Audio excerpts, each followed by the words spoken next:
bismillaahi raxmaani raxiim assalaamu calaykum waraxmatullaahi wabarakaatu waa maalinimo arbaca taariikhdanu ay ku beegan tahay 11 bisha maaj sanada 2020 qodobada aad ku daawan doontaan xogta daasoona waxaa ka mid noqon doona khilaaf ka taagan isku day ciidanka ilaalada looga qaadayo xasan sheekh maxamuud iyo sheekh shariif sheekh axmed dowladda federaalka oo muqdisho ku xirtay xubin ka tirsan isbedel doonka Jubbaland oo nabad iyo nolol taageersanaa wasiirka caafimaadka dalka UK oo laga helay cudurka coronavirus iyo amiirkii al-shabaab oo amray dilka sarkaal iska casilay xil uu dhiibay qodobadaas iyo qodobo kale ayaad xogta daasoon ku daawan doontaan haddii ay tahay fadlan markii kugu horeysay waxaynu ka codsanaynaa inaad subscribe inoo saarto wixii talo iyo tusaalahana waxaad noogu dhaafi kartaa qaybta hoose khilaaf ka taagan isku day ciidanka ilaalada looga qaadi rabo xasan sheekh iyo sheekh shariif sheekh axmed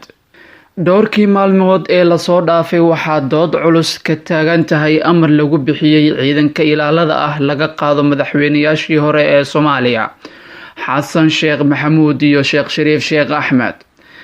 doodan ayaa u dhaxeysa xubno ka tirsan xafiisyada madaxweynaha iyo taliyaha ciidanka xoogga General Odawa Yuusuf Raage wararka ayaa sheegaya in Villa Soomaaliya ay bedeshay dhammaan ciidanka koofiya casta ee ku sugnaa Muqdisho waxaana lagu bedelay ciidan cusub oo koofiya cas ah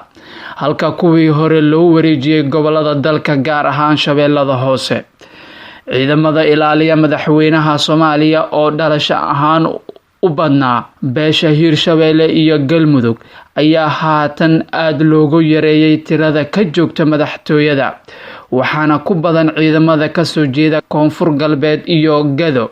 kuwaas oo la wareegay dhammaan kontaroolada laga soo galo Villa Soomaaliya iyo gudaha madaxtooyada madaxweynayaashii hore ee Soomaaliya ayaa waxaa ilaalo u ahaa tooneeyo ka mid ah koofiya casta madaxtooyada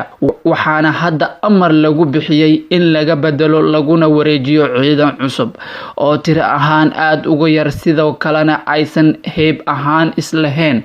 taas oo abuurtay walaac xoog leh General Odawa ayaa ciidankii hore ilaalada u ahaa madaxweynayaashii hore ku qoray taliska guud taas oo ka hortagaysa in la bedelo waxaana Odawa ku qasbaday madaxweynaha Soomaaliya wararka waxa ay sheegayaan inuu jiro khilaaf arintaasi ka dhalatay kadib markii Odawa uu diiday in ciidanka uu bedelo ma bedelayo ciidankaas inta aan ahay taliyaha xoogga marka aniga lay bedelo ayaad bedeli doontaan ayuu yiri Odawa sida ay inoo sheegeen xubno ka tirsan saraakiisha xoogga dalka Soomaaliyeed dowladda Soomaaliya ayaa damacsan tiro yar oo ciidan cusub ah u qorta madaxdii hore sida hore min 2 askari looga reebay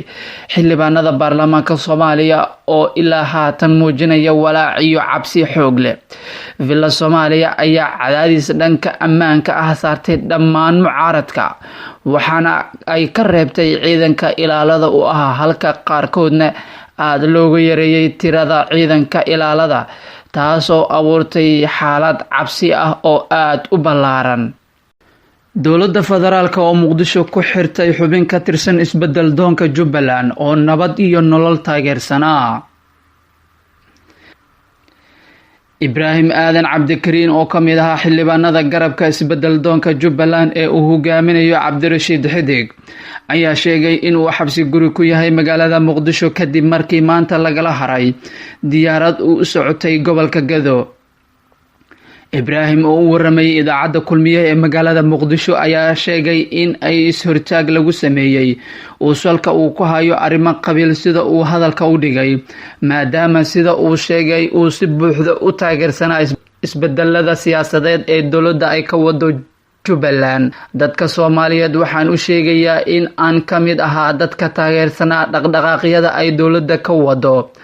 Gado hadda waa xiranahay dowladda Soomaaliya ayaana u xiranahay in dowladda xarigayga ay ka bixisaa jawaab degdeg ah dadka aan matalo laga daayo sida lagula dhaqmayo haddii la iska dhaadhiciyay in dowladnimo ay sidan ku dhalanayso wax ka jira malahan waana isku tashanayna ayuu yiri xildhibaanka ka tirsan isbedel doonka Jubbaland sidoo kale Ibraahim ayaa sheegay in hadda uu ku xiran yahay garoonka Muqdisho meel u dhow isla markaana uu la yaaban yahay sababta looga qasaariyay qarashkiisa isagoona sheegay in uu weligiisba taageersanaa xukuumadda nabad iyo nolol. weligay waxaan dhihi jiray dadka aan matalo ka hara wax aysan rabin dowladda, marka hadda maanta nabad iyo nolol dadka taageersanaa lasii kala soocayo waa arrin qabiil weyn iska caddahay ayuu yiri Ibraahim Aadan. mas-uulkan ayaa sheegay in sababta ugu socday gobolka Gado ay tahay in uu dadka ku wacyigeliyo inay taageeraan nidaamka ay dowladda ka wado gobolka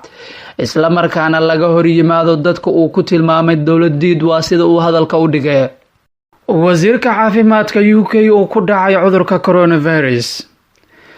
dalka Talyaaniga waxaa talaadadii laga diiwaangeliyay tiradii ugu badneed ee ugu dhimata cudurka coronavirus, halka magaalada New York ee dalka Mareykanka la geeyay ciidanka ilaalada qaranka si loo xakameeyo faafiska cudurkan oo argagax ku abuuray dhammaan caalamka.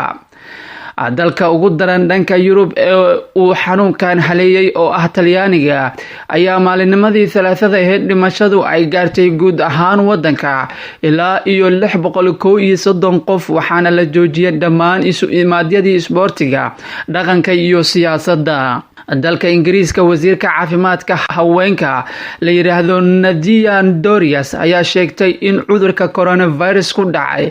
isla markaana ay isku karantiishay hoygeeda. magaalada New York ee dalka Mareykanka ilaa iyo 173 kiis ayaa la xaqiijiyay. guud ahaan Mareykanka ku dhawaad 1,000 qof ayaa la soo wariyay in cudurka uu ku dhacay. Shiinaha ayaa weli ah dalka ugu daran ee uu xanuunka aafeeyay, waxaa ilaa iyo hadda ugu dhintay dalkaasi in ka badan 3,000 oo qof, halka uu soo ritay dad gaaraya 80,000 oo qof. amiirkii Al-Shabaab oo amray dilka sarkaal iska casilay xil uu u dhiibay.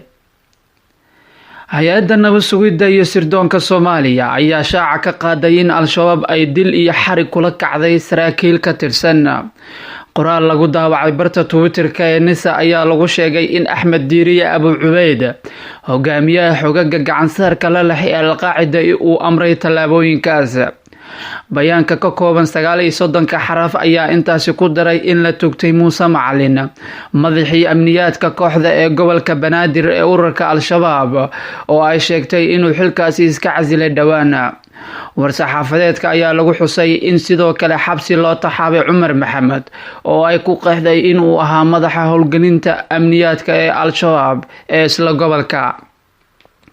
saqdii dhexe xalay ayaa Bu'aale lagu dilay Muuse Macalin oo hore isaga casilay madaxii amniyaadka ee gobolka Banaadir. sidoo kale waxaa xabsiga loo taxaabay madaxii howlgelinta amniyaadka ee gobolka Banaadir Cumar Maxamed, iyadoona la fulinayay amarka horjoogaha maafiyada ee ururka Al-Shabaab Axmed Diiriye, ayaa lagu yiri qoraal ka soo baxay NISA ayaa bilooyinkii u dambeeyay diiradda saartay baahinta wararka gudaha ee Al-Shabaab, taas oo ay dhaleecin kala kulantay. siyaasiyiinta mucaaradka ayaa ku adkaystay in hay-adda looga baahan yahay in ay ururiso xogaha argagixisada, gaar ahaan kuwa suurtagelinaya in laga hortago weerarada.